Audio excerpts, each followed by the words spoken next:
Babalandi ya masolo na diaspora, mbote na bandeko yanga, na bandeko nyonso ya Congo, ba Congolais nyonso ya bonne qualité, ba Congolais oyo pe ya mitema mabe na pesi bino mbote. Ba Congolais oyo basangana kapona kosala likopa contre mboka na bango Congo démocratique, tika nzambe ya lola a s'en charger na bino.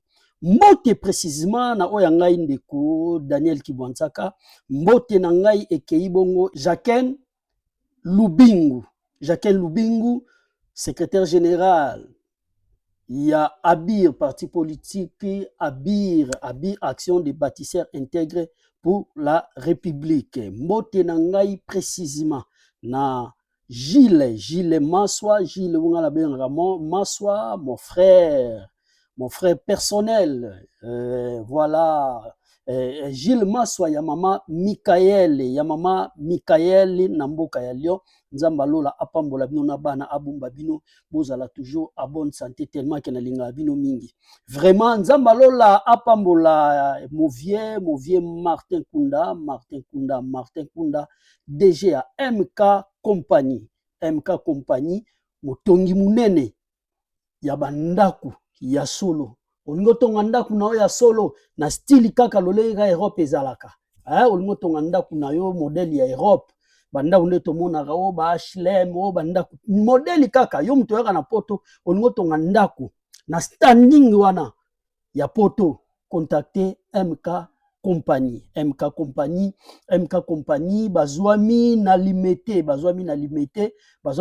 bureau na bango to pe agence ezabongo na limité en diagonale ya église cité Bethel ya Moïse Mbie, en face ezana immeuble moko zawana ya Sonance, bazawana na premier niveau. Soko kiwa no lobi na kozoko luka MK Compagnie bana poto nyo tuto osenga na bino ngoke no tonga ndaku na yo na standing ya poto ndenge ka ko vivre na poto ekitelo na kati ya Kinshasa, contacter MK Compagnie, motongi bandaku ya solo, muto asala plus de 40 ans na Europe atongaka bandaku. MK Compagnie, mbote na ngai bisika papa Martin Kunda DG ya MK Compagnie. Mbote na ngai na parti politique ABIR, babatisseur nyonso na pesi bino mbote, babatisseur nyonso partout na monde entier, bipai wapi parti politique ABIR ezwami na pesi bino mbote, babatisseur nyonso, zambe alola apambola bino, plus précisément à mon président ya ABIR, Ogi Kalonji ya Kalonji Matembela Simandaku, susu ya Bwala, mwana mboka de père de mère. Olingi o s'intégrer, olingi o sala décision na yo na kati ya ABIR, n'hésitez pas. Parti politique eye po corriger ba parti politique ebele, parti politique oyo eye pona ko fongola, pona ko former peuple congolais. Eza ABIR. Eza mi bongo na veni Kanda numéro 75, siège ya parti politique ABIR ezwami wana. Ba ope balingi ba contacter biso na pona ko rejoindre parti politique ABIR na mboka ya France, n'hésitez pas, vous contacter biso na 0 bazalaka en France. Balingi ba contacter po ba rejoindre parti politique ABIR, vous contacter biso na 07 49 60 96 56. Bokozwa biso toko orienter bino lo lenge nini ya kosala adhésion na parti politique ABIR na niveau ya France. Zambalola pambola bino, zambalola pambola bandeko nyonso, zambalola pambola Clovis représentant ya parti politique ABIR na mboka ya Sénégal.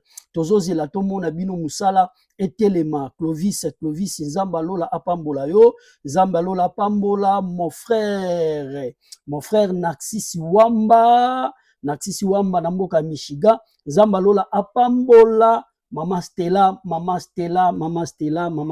Clémence na kati ya Michigan. Na pesi bino bambote na zangi bongo te kopesa mbote na mon petit frère propre, Joël Messi Nguya. Zambalola pambola bino tous les kandengwana. Tozana moi quelques sujet du jour, actualité du jour. naza na awa biso toza na kati ya masolo na diaspora. Solo na diaspora soki tosali mwa erreur, soki tolobi mwa eloko moko boye eke eza ndenge wana te, il fallait tozonga pona ko rectifier eloko o tolobaki.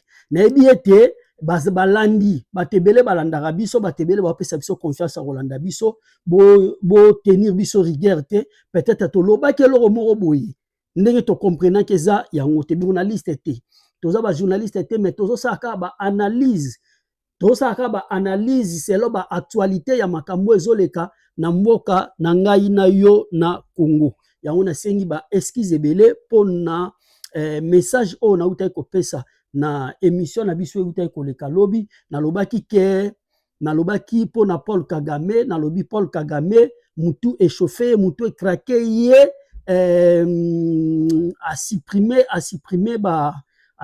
ba nini ba visa, nga na lobaki ke aboyi ba visa, aboyi kopesa ba africain ba visa, lobi akopesa lisusu ba africain ba visa te. Or que c'était pas comme ça, ngai na comprena ki yango mabe. Voilà pourquoi lokola batu bazo considérer biso na masolo na diaspora, biso tobaki te tokotika erreur wana elekaka ndenge wana te, tokoya poto rectifier yango na lingi na meka un peu kotanga ndenge ekomamelaki. Eza boye Paul Kagame alobi idée oyo tomonaka Kadhafi président Libya azalaka nango ya kosala Union africaine, visa ezala te entre biso ka ndenge ezalaka ndenge tomonaka Schengen ezali ndenge pe Kagame idée na esiko ye alobi ke ba supprimer obligation ya ba visa, donc batu pona kokende na mboka na ye ezo préciser sous visa te. Aza pe ye moko te, baza na mwa quelque bamboka oyo basangani baza d'accord na eloko wana, bakomi boye na otanga ka mwa paragraphe amike parce que TV za radio te poto umela te. Le Rwanda consolide sa position de pionnier. Le Rwanda consolide sa position de pionnier de intégration continentale en supprimant toute obligation de visa pour les ressortissants africains. Le gouvernement de Kigali a abolir les frais et la procédure de demande préalable. Cette décision positionnait le pays comme une plaque tournante de l'accessibilité sans précédent sur les continents, sans précédent sur les continents. Cette mesure témoigne d'une stratégie claire visant la une grande fluidité dans la circulation des personnes et des capitaux au niveau régional. Voilà. Donc, il y a une décision, il y a que supprimer visa pour na kokende na Rwanda. Donc, bango pour na bango ba africain nyonso tout topé ba pays nyonso ya Afrique centrale. Donc, Afrique mobimba kaka ba supprimer visa pour na kokende na Kigali, bozali susu na posa ya visa te. Bande ko balandi ya masolo na diaspora awa biso toyeko na yeko rectifier eloko o na lobaki lobi na lobelaki on a sens mususu parce que na yaki na ba émotion ya ba match to gagnaki tant nazo loba na contrôlaki soutien na loba na batuke ba supprimer aboyi kopesa a supprimer kopesa visa na ba africain. Or ce n'était pas comme ça, ezake Kagame ba supprimer visa. Donc cela veut dire pona kokene na Rwanda yo mutu nyonso za africain pona okene na Rwanda oza isu na posa visa te oke osali ba démarche na yo osombi billet na yo okoti na Rwanda. Oyo pana nga nazo trouver que eza piège pona ba congolais, eza piège pona biso ba congolais. Ce n'est pas bon, ça n'engage que moi je trouve que ce n'est pas bien. Stratégie wana o bango bazui wana eza pona kofongola porte pona ba congolais o bazomona ke baza enfamé, ba congolais o baza na ngambu ya est ya la république bakende baona tu bakota comme ça babanda osala batu mabe boyebi ba Rwandais baza makasi na poison ba Rwandais baza na spécialiste baza ba spécialiste na makambo etali poison alors tangu batu ba obanda okende kuna ba Ugandais aza na problème na ba Burundi aza problème na ba Burundais ba oluka bakende kuna sa visa ba Congolais ba oluka bakende kuna sa visa c'est alors que Paul Kagame oluka a profité pour asala ba n'importe quoi voilà pourquoi on a traité en que non c'est une piège les a piège na ye na pona corriger yango pe na yebisa ba Congolais que non pour moi je trouve que c'est un piège voilà si manga lisusu wa to zolobela lisusu makambu oyo etali équipe na biso ya Léopard, vraiment félicitations. Tolobi que il y a encore devant nous quelques défis à relever pour être qualifiés. Malgré nous sommes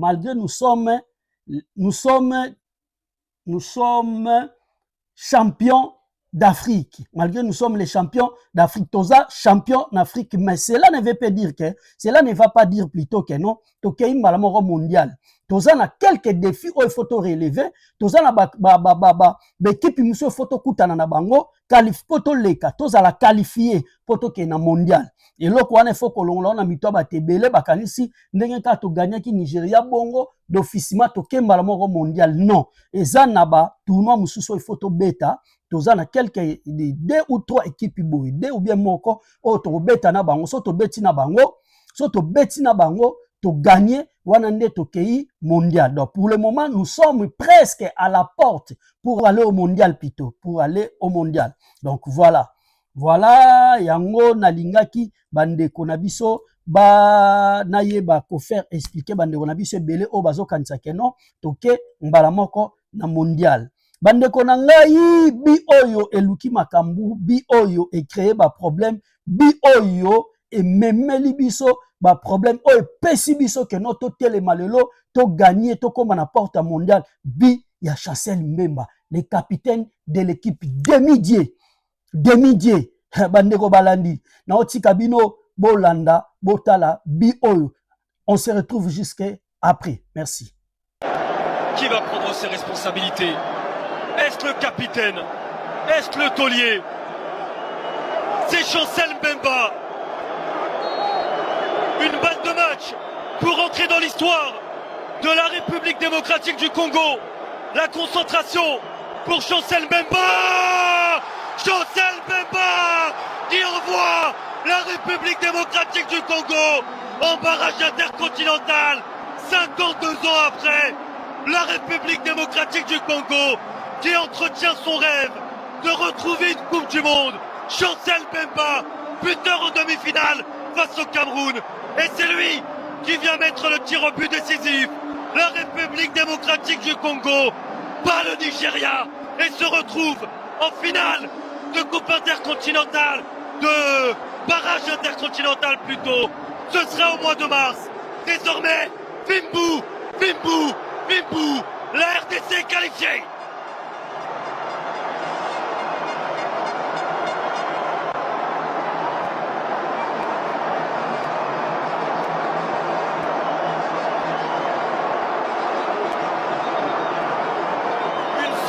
Sélection célébrée par un but décisif dans le temps additionnel face au Cameroun. Une 101e sélection célébrée d'un tir au but décisif face au Nigeria. La RDC a fait tomber deux géants du continent africain. La République démocratique du Congo va écrire une page de son histoire, une page colossale de son histoire au mois de mars prochain. Ce sera au Mexique, à Guadalajara peut-être, à Monterrey peut-être, dans l'une de ces deux villes. Expérience. L'expérimenté Semi Ajayi, 32 ans.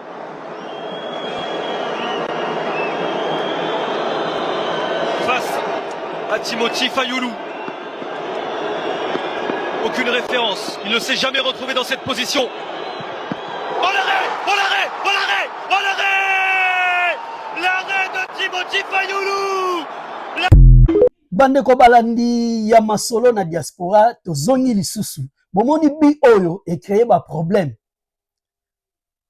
tomoni moko ya ba staff na biso toza bato toza pays chrétien soki makambo na biso tozomona keno awa tokomi na étape boye congolais ni autre place azalaki lobe bande ko bondela tomonaki surplus moko ya ba membre ya staff na biso abandaki na ko bondela tshelo boko boye likolo azobondela tshelo boko boye likolo azobondela po na coach to pe entraîneur ya Nigeria po na ye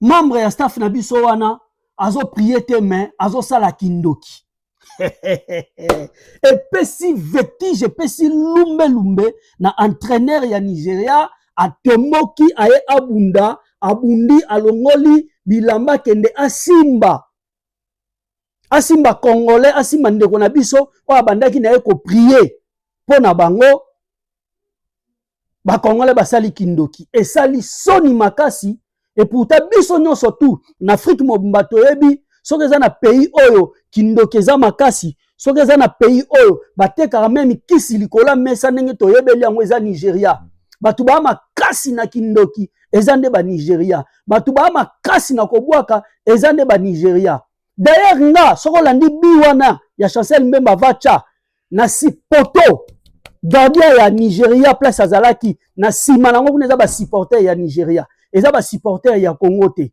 donc ba o bazuaki moko na bango azwaki meme mulangi ya mai abambi Chancel Mbemba ezuete ekoi pembe na bale donc place nga nazalaki j'étais en train d'intercéder na lobi que non Chancel Mbemba simba bidon na te pauvre eza na ba joueur muso akozo vertige abi non simba na bidon o na bwaka après na beta beat na ngai na beta tir na nga mais gloire à Dieu nzamba sungaki demi-dieu na sagesse na intelligence nzamba pesaki ye asimbi bidon wana te pe aniati bale na kati munduki bien koti na filet bandeko balandi ya masolo na diaspora bien koti na filet mbala moko epesi oyo epesaki coach atomboki alobi ke bakongolo basali kindoki moko eza wana te. La justice de Dieu yana yango maloba wana ezo continuer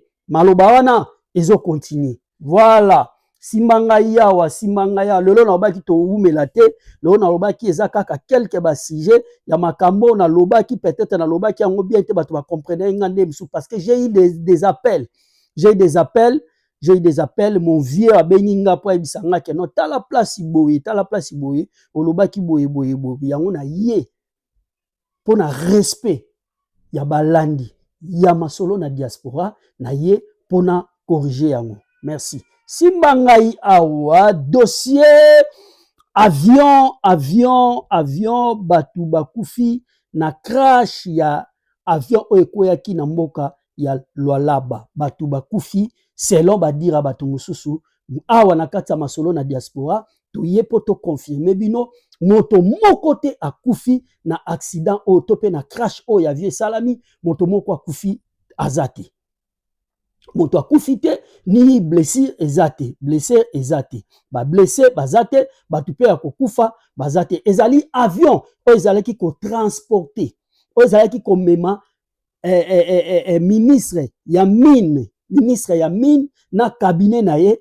pona kokende kosala ba inspection na bango sur place esika batu bakufaki na carrière ya Mulondo na Lualaba na carrière ya Mulondo 40 personnes bakufaki bongo na éboulement makasi salamaki 40 personnes bazwaki bongo libaku ya kokufa bandeko na biso bakufi ebele ya kosakana te na kati ya makambo yango esengaki ke ministre asala nini alongwa na bureau na ye po bake na Lualaba nde baye kokutana na crash o bolanda obongo tozonga juste après pona crash oyo ndenge salamaki. Merci. Vite, hein. Va, Mama. Mama. Dana. Laisse. Seigneur.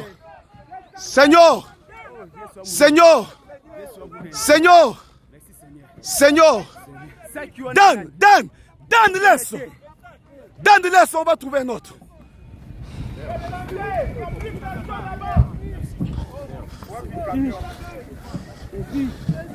Dan, allons-y. Maï. Maman. Dégagez de là, s'il vous plaît. Dégagez.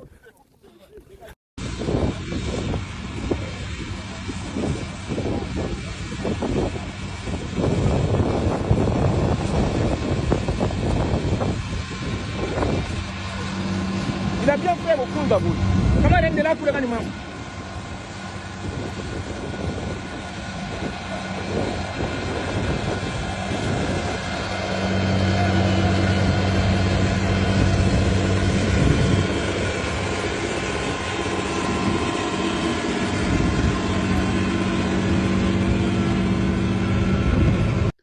Merci Nabino bandeko balandi ya masolo na diaspora, tozongi bino moko bauti kolanda crash wana ndenge salamaki bandeko na biso mususu kuta zoganga linga zonga na kati avion po ke nokolanda soki colline yetikalaki ndeko musu ayebisi alobi zonga toko luka mususu toko somba mususu nzamba yebi ndenge nini akosunga biso vraiment likama ekweli bandeko na biso ministre mini na délégation na ye nzambe alola loko alalaka te nzambe azobundela ba congolais aboyi kotoyo victoire ya baliopa kotoyo victoire o tozozela kala mingi te ya mwana na biso Dorcas Dienda kotoyo toyoka lisusu ministre ya mini na délégation na yenyo stu bakufi nzamba azoko épargner biso Félix Antoine Tshisekedi Chilombo azaya nzambe mwana mama Marthe azaya nzambe mwana ya papa Etienne Tshisekedi wa Mulumba azaya nzambe na yebisi bino ezaya koyinda nzamba azoko épargner nzamba azobatela biso yango wana nazotika bino bolanda ebulema onenge salamaki eloko o esali ke ministre ya mini alongwa na Kinshasa na avion pa kita na Lualaba pona kokende kosala ba inspection par rapport ya makama o ekomelaki bandeko na biso na mboka ya Lualaba na carrière ya Mulondo 40 personnes o batiki biso o bakufi na dotika bino bandeko balandi ya masolo na diaspora totala na bino on se retrouve juste après merci.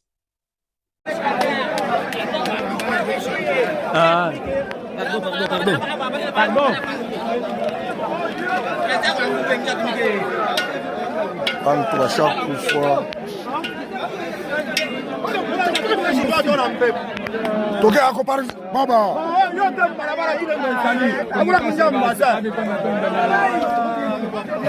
Ah, Mungu wangu.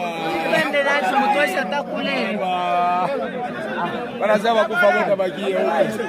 Hata tutafanya je hapa? Karna yasipende kule.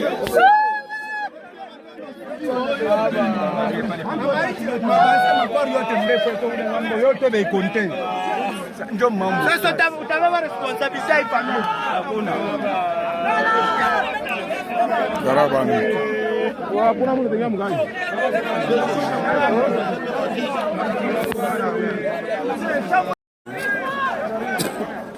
Pole. Usigana na bimbo.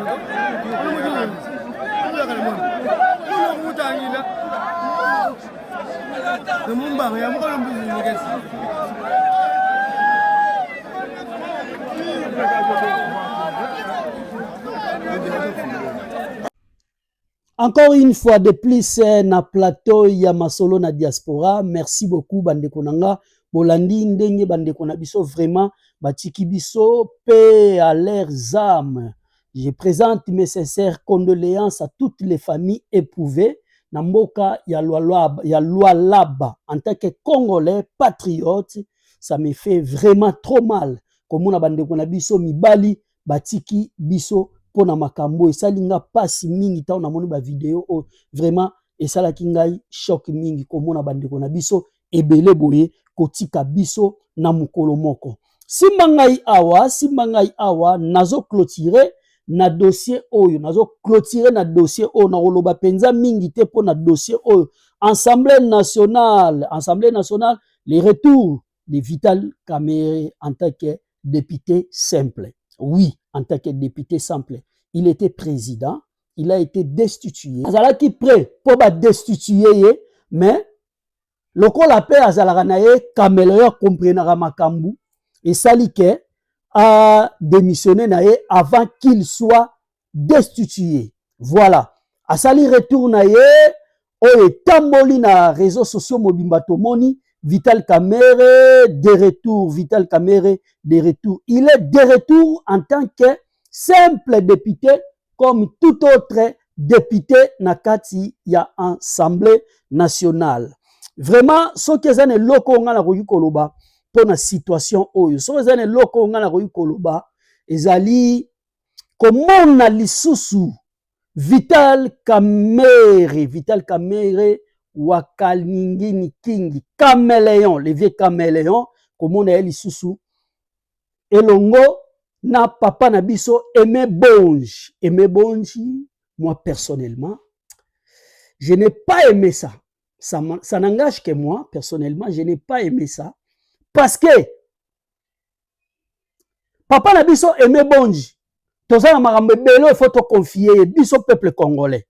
Nous avons beaucoup de choses que nous devons confier à cet homme. Entre autres, changement de la constitution. Alors, ce que tout le monde a dit, qu'il faut Vital Kamerhe à la destituer, parce que à lire naye topé façon de travail naye, tout le monde a dit lokola, te meza penda nengwana. Tant que on a besoin pour changer la constitution, mutarote me la biso ezala Kamerhe. Alors, ba comportement na ya bana ko sala papier duplicateur ezate na Assemblée nationale, président loba boye, ya lobi boye. Bukavu ko quoi ya déjà, yesami yebela ki on déjà bien avant, eza biloko esala ki biso penda, esala biso penda pas citron, esala biso pas citron tant que ba congolais ko yoka président ya Assemblée nationale ko bimisaka balanga jandengwa to mona ke na Vital Kamerhe simbati. Yango tolobai ke Vital Kamerhe aza caméléon pe aotikala kaka caméléon. Simbanga kotoyo yango ponanga racontre na ye na Aimé Bonji. Ba sourire wana bazaki na on elongi. Donc nazo sentir déjà Kamerhe D. Ouais, nazo sentir Kamerhe bis. Ouais, nazo sentir Kamerhe bis. Voilà pourquoi je voulais pas beaucoup marteler sur ça, je voulais même pas beaucoup parler sur ça, mais je sens en moi que Kamerhe bis lisusu parce que azala coacher na Kamerhe. Déjà on nous prend que azape membre ya INC.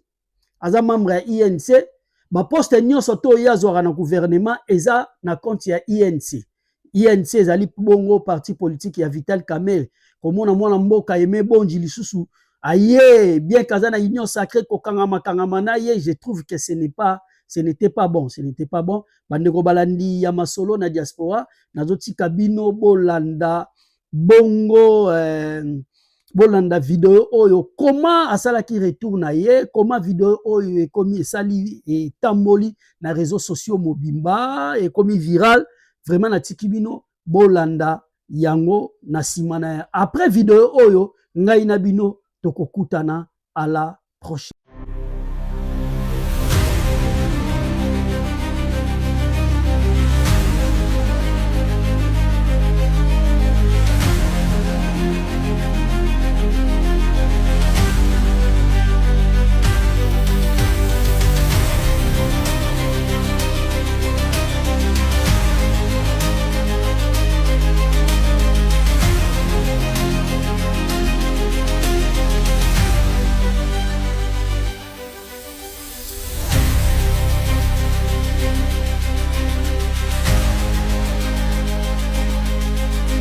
Que Dieu vous bénisse. Au revoir.